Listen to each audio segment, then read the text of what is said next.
Neuromarketing by Patrick Renvoisé and Christophe Morin. Did you ever watch Mad Men? I'm sure you have. So now you are aware of how hit and miss advertising and marketing used to be. Hours would be spent trying to come up with attention-grabbing strategies by advertising professionals. They would occasionally function and occasionally not. Today, though, everything is entirely different. We now understand the human brain much better as a result of significant advancements in neuroscience. We are aware of the motivations behind consumers' responses to stimuli like advertisements and sales pitches, and for those in the marketing industry, this knowledge is golden gold. Peggy or Don Draper would have killed for such information. Fortunately, you don't have to become homicidal to discover the mysteries of the brain.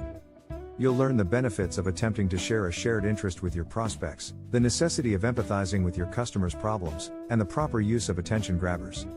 Do you ever think about why you made the decision to get coffee on your way to work in the morning? Have you logically compared the pricing of all the local competing cafes to find the best deal on coffee? Or perhaps you simply felt like buying a cappuccino. Whatever method you used, you were using what is referred to as your old brain when choosing where to get your coffee. Your old brain serves as your center of decision making. It evaluates the data coming from the middle and new hemispheres of your brain. Reasonable insights like, "This latte offers the best value for my money," are provided by the new section of the brain. Emotions and gut feelings are dealt with in the middle. If they want to boost sales, marketers must speak to the older brain. What can they do to assure they get there, then? Language is one method to avoid it. Only 40,000 years ago did spoken language emerge among humans. Even more recent, only 10,000 years ago did written language emerge. Rational language is unable to fully captivate the attention of the old brain, which is 450 million years old. To get the elderly brain's attention, you'll need to be more shrewd than that. For instance, we are aware of how self-centered and concerned with survival and prosperity the old brain is. As a result, effective marketers always focus on how their products will enhance the lives of individuals who buy them. Older brains are also slothful. It ignores the middle and only emphasizes the beginning and end of something. The opening and end of your advertisement should be powerful and attention-grabbing if you want to sell. In this manner, individuals will genuinely remember them. It is important to appeal to the old brain. You'll need to do some preparation work in order to get your message to the elderly brain as effectively as possible. You can best prepare by following these 3 steps. Analyze the pain first, then. If you pay close attention and listen to your customers, they will share with you their suffering and the reasons why they so desperately need your product. Imagine you are attempting to sell a commercial drill. What problems could exist for your clients? They undoubtedly want to drill a hole in a dense surface, but they don't have the tools to do so. Make your claims distinct next. Consider this: how will my product ease my customer's pain? What makes me and my product unique? Consider providing a response that is as specific as you can. Returning to your drill company, let's say, perhaps your consumers think you offer the most dependable drills, the greatest customer service, or the quickest delivery of new parts. And last, show the game. Here, you want to make it clear how your solution solves a problem for potential clients and enriches their lives. Do not be evasive. You should offer concrete proof in this case. Customer experiences, endorsements, brief product demonstrations, prototypes, data, or even your own personal vision help to make your product seem more tangible and real. Tell your customers, for instance, about how your drill helped the city of Indianapolis complete a water pump project 2 weeks ahead of schedule. It's ready to go to the following phase once you've finished preparing these 3 places. With the preliminary actions having prepared your communication effort, it is now time to concentrate on some useful methods to arrange your message, ways that appeal to and engage the old brain. Start by using the following construction elements to create your message. Use large images to make your solution more visible to prospective consumers. When they show a contrast, like life before and after implementing your solution, these photos are most potent. Imagine that you are a mattress salesperson to get a sense of this. On the left side of your advertisement, you could portray a worn-out, disheveled man straining at work as a result of lack of sleep. On the right, you could portray the same man curled up blissfully and comfortably next to his lovely partner on one of your company's mattresses. Another such component is your proofs of gain, or the proof that using your product would make your customer's life better. Utilizing statistics is one technique to eloquently show this proof. 99% of our customers sleep better after switching to our mattresses, is a statement that is difficult to misunderstand. Second, add impact boosters to your message to make it more effective. These are brief additions depending on the 3 learning styles: visual, seeing, oral, hearing, and kinesthetic, doing. Consider including appeals to each one in your marketing effort because they are all significant. When marketing mattresses, for instance, the visual component stated above should be accompanied by an audio element, possibly someone giving a personal narrative about how the bed made them feel refreshed. Let your audience engage by having them relate their own stories or even test out the bed to add a kinesthetic element. One of the most popular kinds of marketing and promotion, despite the fact that there are many of them, is the presentation, in which you persuade people in person to think about and, ideally, buy your goods. When giving a presentation, just as when using other marketing techniques, it is crucial that you focus on speaking to the older brain. Gaining the audience's attention right away is the key to a successful presentation. You need grabbers, or methods that seize the interest of your audience, if you want to leave a lasting impact. You can try a few of the following mini dramas. You focus on your customer's greatest pain as you explain their average day using this grabber, which your solution will cure. The contrast between life before and life after using your remedy is then shown. Mini dramas are easily remembered because of this poignant and emotional combination. Let's say you wanted to offer Toughbooks, which are practically unbreakable computers. Your mini drama could center on the utter devastation that your consumer experiences as their laptop falls to the ground and slips from their hands. Fortunately, they remember that their Toughbook is impenetrable just in time before their laptop crashes to the ground. Rhetorical questions are another kind of attention getter. These questions aren't meant to be replied, but rather to persuade your audience to consider a certain issue or to make a powerful point. Ask hypothetical questions about the audience or make comparisons or contrasts. The older brain will be compelled to focus right away on coming up with an answer. Props. According to research, when you use tools and props to showcase the value of your solution, your audience will be more likely to remember your presentation. For instance, you might utilize your locks as a prop to demonstrate your security expertise if you were giving a presentation to gain a contract for your security firm. These attention getters help you keep an audience member's elderly brain engaged long enough to effectively convey your message. Before signing the paperwork for something, like a new automobile, have you ever had any doubts? Being human, doubt is a perfectly normal element of any sales process.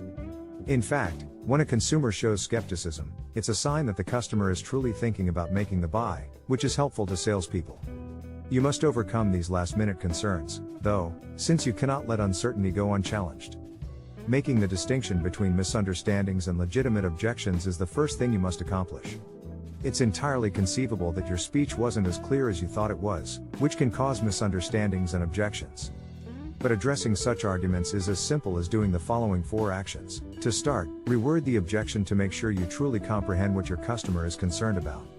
Step into the objection next. Make a physical step in the direction of the objector to show that you are not intimidated by their objection. Pay attention to your customer. Third, give them some space to air their opinions.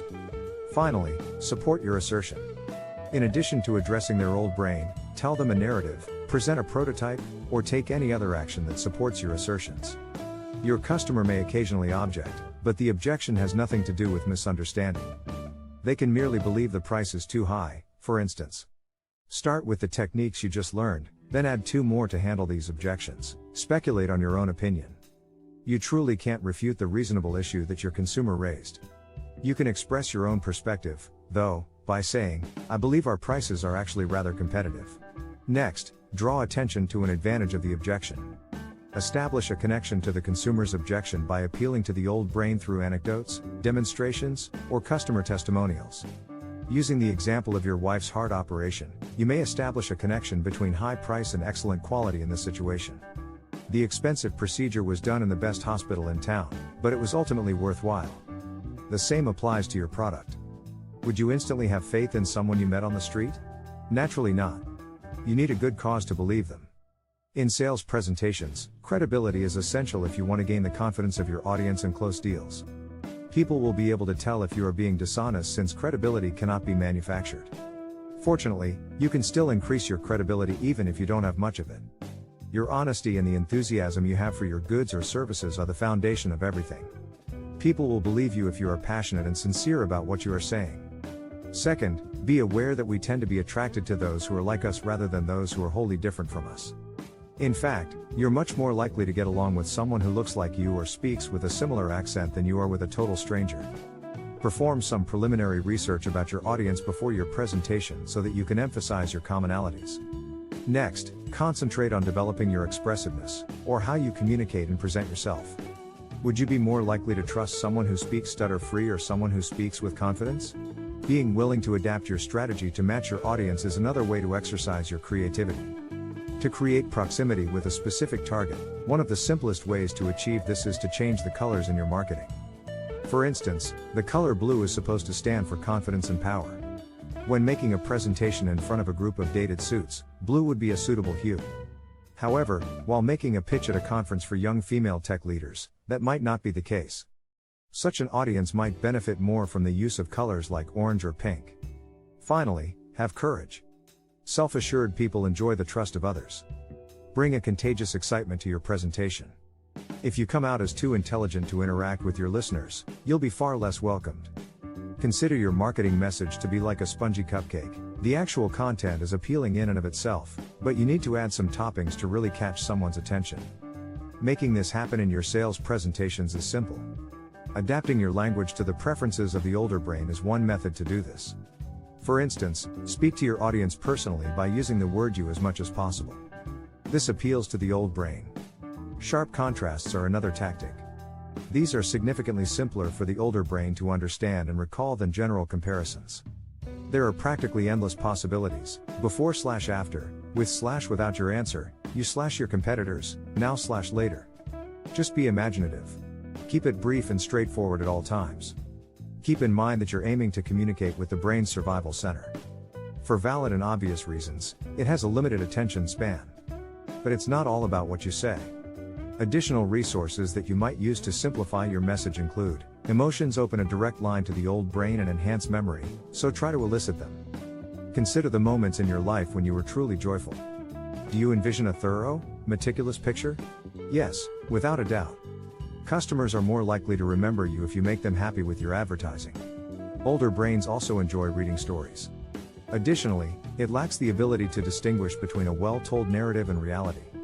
The details of a good story engage the senses. It invites listeners to feel the sun's warmth, the rain on their faces, and other sensations. Also, keep in mind that the selfish old brain will ignore you if you aren't clear about why the tale matters to them. A good story must also have a solid punchline. Your tale should come to a funny, memorable, or interesting conclusion. This will make it memorable to your audience. Long before advertising existed, but not before decision-making, the old brain evolved hundreds of millions of years ago. When attempting to persuade someone of something, such as during a job interview, you may always use the old brain as a resource. In the end, a job interview is a sales situation when you present yourself to the interviewers as your potential customers. The following 4 strategies can help you best communicate with your older brain. Analyze the discomfort. Do as much research as you can on the relevant role, the individual you're replacing, and the precise type of suffering the organization hopes to alleviate by filling this position. If your predecessor left after only 6 months, your anguish may also be exacerbated by the worry that their replacement may leave after only 6 months. In this scenario, be sure to express your desire for a long-term relationship. Make your claims distinct. After learning what they want, paying close attention to what is said about you and your rivals, you may then formulate your claims. What makes you the solution to their suffering? Why choose you over rivals with comparable backgrounds? Additionally, concentrate on what you can do for them. Don't merely recite your accomplishments as a project manager. Tell them how your experience managing projects will help their staff. Show the improvement. Be as explicit as you can while describing the advantages of hiring you for their firm. A list of the contributions made to your most recent project, for example, could serve as supporting documentation. Deliver the old brain. Lastly, always appeal to the old brain, from a hard handshake and direct eye contact to advancing toward the interviewers when they refute your statements. If you can, use a nice narrative or even a mini drama to show that you and the other person are the ideal match. Now that you have these new tools in your toolbox, you can always use your understanding of the old brain to persuade others. This book's main takeaway is that since people don't always act rationally, persuasive arguments aren't going to help you close the deal. Instead, you must appeal to people's aging brains, which served as the original decision maker. You'll be that much closer to sealing the deal by being able to interact with the older brain. What you should do to put the knowledge you've learned to use. If you conduct worldwide commerce, look for reading patterns. When creating a compelling before and after comparison in a sales presentation, do some research on your target market. Do they come from a right to left or left to right reading region of the world? Maybe even from bottom to top? Your task is to modify your presentation in accordance with their preferred reading style. Thanks for watching.